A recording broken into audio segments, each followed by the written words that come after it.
Comment créer facilement des cadres pour vos modèles UForge pour passer de cette photo à celle-ci? C'est ce que je vais vous montrer aujourd'hui dans cette vidéo. Allez, c'est parti!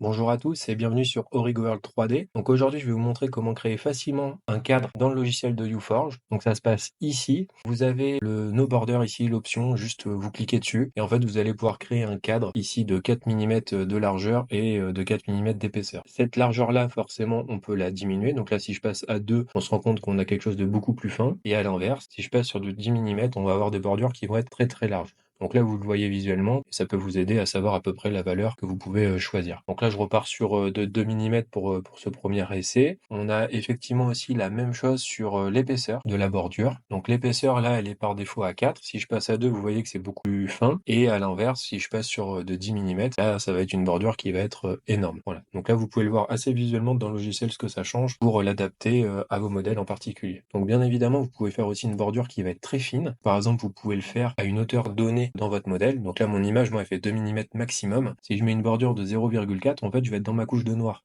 Donc ça veut dire que la bordure fine que j'aurai autour sera en noir. Ensuite, par exemple, si on veut modifier aussi la couleur, là, admettons, je mets une couche de 0,6 mm d'épaisseur. En fait, je serai dans ma couche de Army Blue, donc le cadre sera en bleu. Et ainsi de suite. Pour le orange, voilà, si je me mets à 1 mm, je suis dans le orange. Et si je me mets sur du 1,5 mm, je vais être au-delà du orange, donc dans ma couche de blanc. Je vais faire un premier modèle avec 2 mm d'épaisseur et 2 mm de largeur pour vous montrer à quoi ça ressemble après l'impression. Et ensuite, j'en ai fait un deuxième où j'ai choisi des bordures de 4 mm de large avec une épaisseur de 3 mm. Du coup, l'épaisseur 3 mm sera plus haute que mon épaisseur du modèle qui est fixé à 2 mm. Du coup, ça va me permettre de pouvoir choisir une couleur du cadre qui sera différente dans le slicer. Donc, on se retrouve dans Bamboo Studio. Donc là, on va préparer l'image comme d'habitude. On va mettre une couche de noir et slicer directement. Donc ici, j'avais déjà mis les différentes couches de transition. Donc ça, vous pourrez, si vous savez pas faire, vous pouvez le retrouver dans ma vidéo de découverte que j'avais fait sur la chaîne. Donc voilà, à 7, 9, 16 et ensuite normalement à 24, à la 24e couche. Là, ce qui est important de voir ici dans ce modèle-là, c'est que sur l'épaisseur de 3 mm, donc mon modèle en fait que 2 mm de base, donc à la couche 24. Ici, je peux faire en fait un changement pour colorer ma bordure. Par exemple, je peux lui mettre un changement de couleur en noir, tout simplement. Si je veux un cadre noir, je slice, et du coup, là, j'aurai un cadre qui sera complètement noir.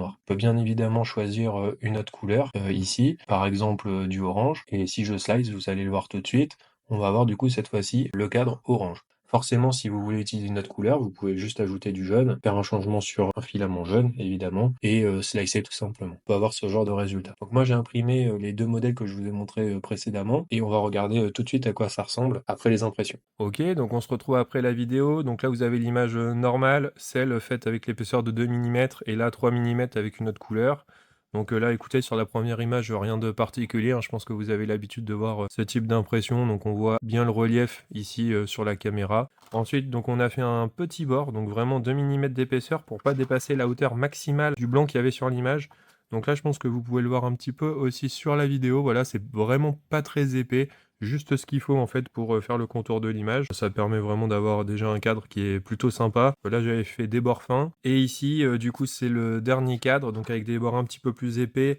On avait dû mettre 4 mm dans le logiciel, une épaisseur de 3 mm. Donc là, on le voit aussi, c'est un peu plus épais. On est plus haut du coup que la dernière couche du modèle. Et là, bah, vous le voyez, hein, ça fait un aspect qui est vraiment très bien et vraiment très joli en fait pour un cadre. On peut le poser directement. J'en profite aussi pour vous montrer le derrière, puisque bah, y en a qui me le demandent aussi de temps en temps. Donc là, c'était sur un P8 texturé, donc on a un aspect qui est vraiment lisse. Et du coup, bah, ça fait une finition vraiment qui est très propre, hein, avec ce cas de photo. Voilà. Donc encore une fois, merci de m'avoir suivi jusqu'au bout de la vidéo. N'hésitez pas si vous avez d'autres idées du tutoriel ou si vous voulez que je regarde d'autres fonctionnalités, n'hésitez pas à me le dire en commentaire. Si cette vidéo vous a plu, n'hésitez pas à vous abonner et à liker et à partager. Moi, ça m'aidera comme d'habitude à faire évoluer la chaîne et puis à vous proposer d'autres types de tutos. Je vous laisse avec quelques idées de vidéos sur UForge notamment et moi je vous dis à la prochaine sur la chaîne.